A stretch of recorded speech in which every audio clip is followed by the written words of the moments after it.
letter to the church of Philippi, while he's in prison. And the church of Philippi is the first church that Paul founded on his second missionary journey to Europe. The book of Philippians is called the joy epistle or the joy letter because it's full of joy and thanksgiving. Paul was full of joy because although he was in chains, the work of the Lord was still going forth because the Philippians had partnered with him in the gospel. Paul had friendship with the Philippians, and he's writing to thank them for the gift that they sent to him while in prison, but he uses the letter as an opportunity to update them on his circumstances and to encourage them to stand firm in the face of persecution. They are facing persecution because of their commitment to Jesus in the face of their disapproving, non-Christian, pro-Roman neighbors. In addition to being shunned by Rome, they were beginning to experience some disunity among themselves because he mentions in chapter 4, verse 2, I plead with Euodia and I plead with Syntyche to be of the same mind in the Lord. Paul was letting them know that the way to fight the hostility of the world is to come together in unity. Paul was praying for the Philippians because sometimes the church becomes distracted by what is going on around us. Well, we get distracted by what's happening in the world. We get distracted by 45 and his craziness. And we get distracted by Kanye and his foolishness. We get distracted. Yeah. And it's like being in the world today when you have to work all day with people that get on your last nerves, and you have to come to church and serve in ministry with folk that have different opinions. Then you have to leave the church and go back out into the world and deal with daily pressures that we face. Working but still living paycheck to paycheck. Married but not getting along with your spouse. Single but wanting to be comfortable with your singleness. Black and just wanting to live like others live without having to think about driving while black and babysitting while black and going to school while black and walking while black and sleeping while black. Then having to deal with people who have become emboldened with this Make America Great Again, who feel like they can say and do whatever they want to say and do, all the while trying to carry your cross, walk in love, be a good disciple, love your neighbor, and turn the other cheek. Sometimes it makes you all just want to holler and throw up your hands and say, I'm done with this thing called discipleship. My Lord. Distractions have a tendency to take us off task and causes us to lose focus on what really matters most. And Paul was mature enough in his faith to know that just because you are in church doesn't mean you have it all together. And just because you are locked up doesn't mean that you have it all wrong. Paul knew that loving your neighbor as yourself would be put to the test. Anybody been put to the test? Trying to love your neighbor as yourself? Paul was letting them know that they didn't need to interact and act like those around them. He's letting them know that there is another way to carry yourself as a follower of Christ. We're told in Philippians 1 and 27, whatever happens, somebody say whatever. Whatever happens, conduct yourself in a manner worthy of the gospel of Christ. So just because they expect you to go there, you can turn the other cheek. Just because they open the door for the argument doesn't mean you have to step in. As a matter of fact, just because they're acting crazy and can't get along with each other, that doesn't mean that we have to act crazy and act like we can't get along with one another. We can live in harmony and peace as brothers and sisters. Just because they're complaining about everything doesn't mean that we have to. Don't you know that rejoicing is an option? Being thankful is an option? What I find interesting is that Paul is in prison, but he got joy. Paul is thankful even while in chains. He's in prison, but prison couldn't take away his praise or his praise. He's in prison, but he's still thankful. Paul was locked up, but he still had his joy. Do I have anybody in here this morning that feel like Paul? You're not in the most favorable situation. Things are not going as planned. You feel like you're this thing, but you still have the joy of the Lord. Things are not all together, but you still got your praise. Things are not quite worked out the way you planned for it, but you're still thankful. Amen. Everybody who said, I still got my joy. Yes. I still got my promise. Thank you, Lord. I still got my prayer. Paul was letting them know that God wasn't finished with him yet. And he is confident that God would finish what he started in them. So why was Paul confident that God would finish what he started? Well, number one, because God started it. Amen. Because God started it. God started it when he gave his only begotten son to die on the cross of Calvary. Jesus' sacrifice on the cross was the catalyst that started the work. When we said yes to Jesus, we said yes to rebirth. When we said yes to Jesus, we said yes to a new life. All things have passed away, and behold, all things have become new. And when something is new and it's becoming new, it's like being a baby again. We have to learn how to walk, and we have to learn how to talk. And sometimes we fall down, and sometimes we get into stuff, and we have to be redirected. We have to learn again. And this work that is happening in you and in me is all the work of God. He started it. Now, I know that this may be hard for some of you who feel that you pulled yourself up by your own bootstraps and you got to where you are because of your intellect and because of your credentials and because of your degrees and because of your connections. But I hate to bust your bubble this morning. It was all God. It was all God. Yes, you may have put in the work, but not without the help of God. It was God who put the desire in you to go back to school. Amen. It was God who opened the door for you to get the promotion. It was God who gave you the desire to turn your life around.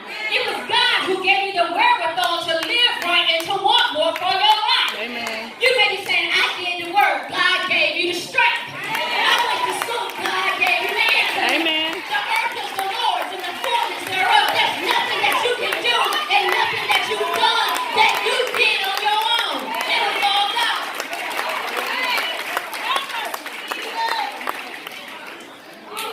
When we say yes to Jesus, we gave God access. Somebody say access. We gave God access to do what he wanted to do in our lives, when he wanted to do it, and how he wanted to do it. That's why the word says, many are the plans in a person's heart, but it is the Lord's purpose that prevails. So the moment we said yes to Jesus, we entered into covenant with God. Can I help you this morning? We entered into covenant with God. We went to an agreement with him that he would be our God and we would be his people. So saying yes to Jesus is saying no to the world. And we are now changing allegiances. What is allegiances? We're now changing loyalties. We're changing loyalties. And if you notice that whenever God got involved in the deliverance of his people, allegiances had to change. When God delivered the Israelites out of Egypt, they were changing allegiances from Pharaoh to God. The Philippian church were being shunned in Rome because as citizens of Rome, their allegiance was supposed to be to the emperor. But when they said yes to Jesus, guess what? Their citizenship changed. So sometimes it is difficult for us to finish what was started because we still have allegiances to the wrong thing. You better preach. What do you have allegiance to? What are you more loyal to than God? Are you more loyal to your job than God? Are you more loyal to your family than God, that you can't even give God a little bit of your time? Or are you more loyal to your service, that you do so much running around that you can't even get in God's presence?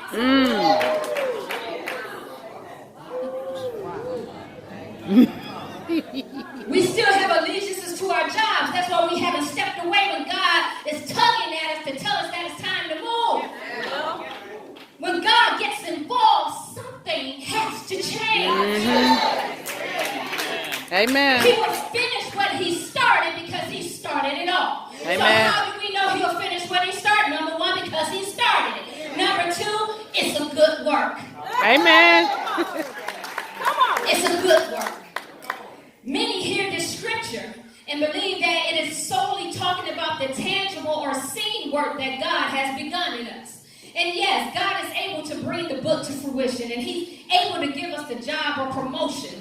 We are blessed with gifts to use for His purposes, and God can elevate us. Yet, this scripture is also, if not more so, referring to the work that God is doing in us. That's right. Yes. It's the work that God is doing in us. That's the work that God has started in us. It's the work of salvation and the work of the Holy Spirit. And guess what? It's a good work. Amen. Our transformation plays a major role in the spread of the gospel of Jesus Christ. The gospel of Jesus Christ is good news because it demonstrates that God has the power to meet people where they are and change their lives. Did God meet you where you are? And has He changed your life? Has He done something amazing in your life? God has the ability to change our minds and change our outlook and change our perspective and change our way of living. He has the power to change our way of thinking. It is the work and the power of the Holy Spirit that helps us to be a good character. Don't you know that it's an inside job? We're so focused on the outward appearance. We're so focused on being seen and how it's going to look to people. But we can walk around so stately and be jacked up on the inside. Amen. It's the inside job. Integrity is an inside job. Amen. You don't go from lying to all of a sudden telling the truth in your own power. It takes the power of the Holy Spirit. Amen. Character is an inside job. Amen. We can't get to the finish line on this journey without the work of the Holy Spirit. And one of the greatest compliments a friend of mine ever told me was that she knew I had an encounter with God because I was not the same. See, she remembered the one that will cuss you out. She remembered the one that cussed like a sailor. She remembered one who would get body. She remembered the one who had worth issues and sometimes made unwise decisions because I didn't know who I was. But she noticed that when God got a hold of me, Amen. that man named Jesus, Yes. she noticed that my life changed. She noticed that I wasn't talking the same. And she noticed that I wasn't walking the same. She said, Wanda, something is happening. What has happened in your life? I said, I met Jesus. Amen. Oh, and He turned my life around. That's the work of the Holy Spirit and the work of salvation. Where we often fall short is working out our salvation with fear and trembling. We're told in Philippians 2:12 and 13, therefore, my dear friends, as you have always obeyed, not only in my presence, but now much more in my absence, continue to work out your salvation with fear and trembling, for it is God who works in you to will and to act in order to fulfill His good purpose. So sometimes we don't finish what we start because we have a problem with working out our salvation. What are you talking about? To work out our salvation means that there should be evidence of the inward change that has happened in us since we said yes to Jesus. That there needs to be some evidence. What my friend saw was the evidence. The moment we said yes to Jesus, we said yes to a continuous process. God will finish what He started, but it doesn't absolve you and I of our responsibility to do our part in the process. We work it out by walking it out. And the problem is that we don't mind partnering with God, being His hands and feet when it comes to the work for His kingdom. We really don't want to partner with Him when it comes to transformation and change. That's a word. We don't finish what we start because somewhere along the way, we'll have to make a major change in our life to get where God wants us to be. And truth be told, we ain't ready to make that change yet. Many would rather take shortcuts and still try to blend into the world instead of go through the process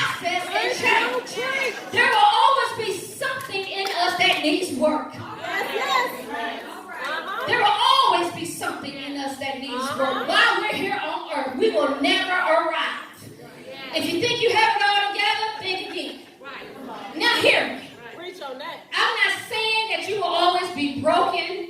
I'm not saying that you will always be in the pit. You'll always be in despair. You'll always be at the altar crying. God is a deliverer and a healer. And if you're struggling in an area in your life, He is more than able to deliver you and bring you out. And when He brings you out, guess what? There will be another area in your life that will require attention. Your finances may be together, but your attitude needs some work. Your marriage may be all right, but your relationship with your mama is jacked up, so that needs some work. Your grades may be on point, but you lack common sense and wisdom in other areas. You need to work on that area. But be thankful. Be thankful, because He is bringing these things to our attention so that we can be more like Him. He's bringing these things to our attention because we are to be imitators of Christ. He's bringing these things to our attention to show us and others that being a Christian does not mean that we are perfect, but He will perfect that which concerns Him. There should be an outward fruit of the inward change that's happening in your life. James Baldwin said, there is never a time in the future in which we will work out our salvation. The challenge is in the moment. The time is always now. Sometimes on this journey, we wonder if we are really saved because we think salvation is supposed to look different. I'm saved. Why am I broke? I'm saved. Why am I dealing with crazy? I'm saved. Why am I experiencing hardship? I'm saved. Why is my life looking like this? It's supposed to look different. And that's the trick of the enemy. Because it's not about looks. God allows the rain to fall on the just and the unjust. Bad things happen to good people. It's not about how it looks. It's about faith. Faith has a look too. Amen. Faith looks like obedience. Oh. That's good.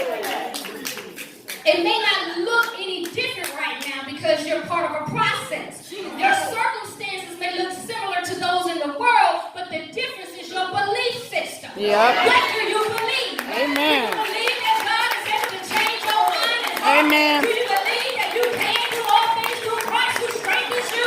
Do you believe that God is able to do exceedingly abundantly above all that we have to ask or think? What do you believe?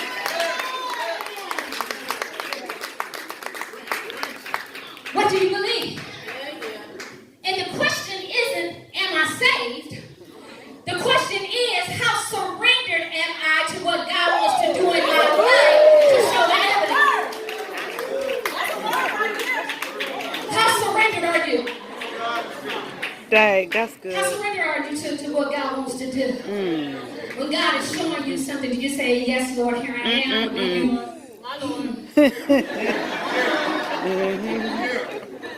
I don't know about that. I got to pray on that. Why we got to pray on it is God telling us. Amen. God is telling us. Why we got to go take it to prayer?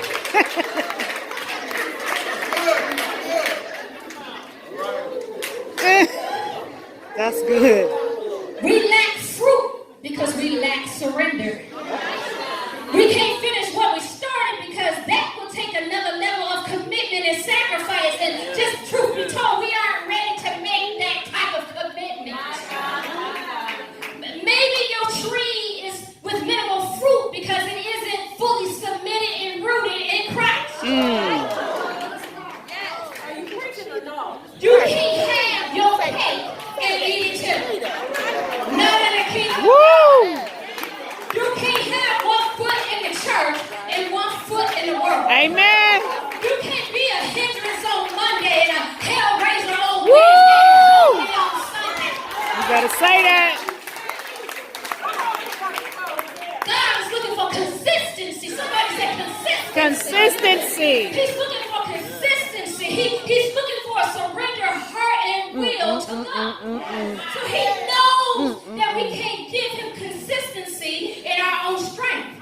That's why he gives us a helper by the name of the Holy Spirit. It is the work of the Holy Spirit that helps us to get through this process. He will finish what he started because it's his gift to us. It is by the grace of God that we are saved. The Bible says, for it is by grace you have been saved through faith. This is not from yourselves. This is a gift from God. He's going to finish what he started, but he wants us to be great stewards of the gift. Have you ever thought of salvation as a gift to you? What do you do with a gift? You appreciate the gift. That's why he wants us to partner with him on this journey, because he wants us to appreciate where he has brought us from. When we get to the finish line, he wants us to be there like, wow, God, you did your thing in my life. You put your hands on it. Amen.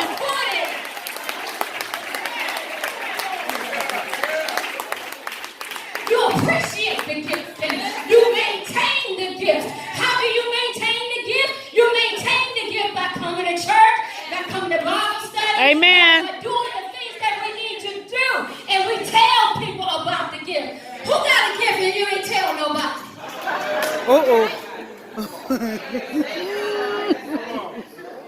I got a gift. My husband bought my ring when he got bought my anniversary ring. I was in everybody says, look at my gift. Look what my husband bought me. And God wants us to say, look what Jesus did in my life. I know that's right. Look what he has done.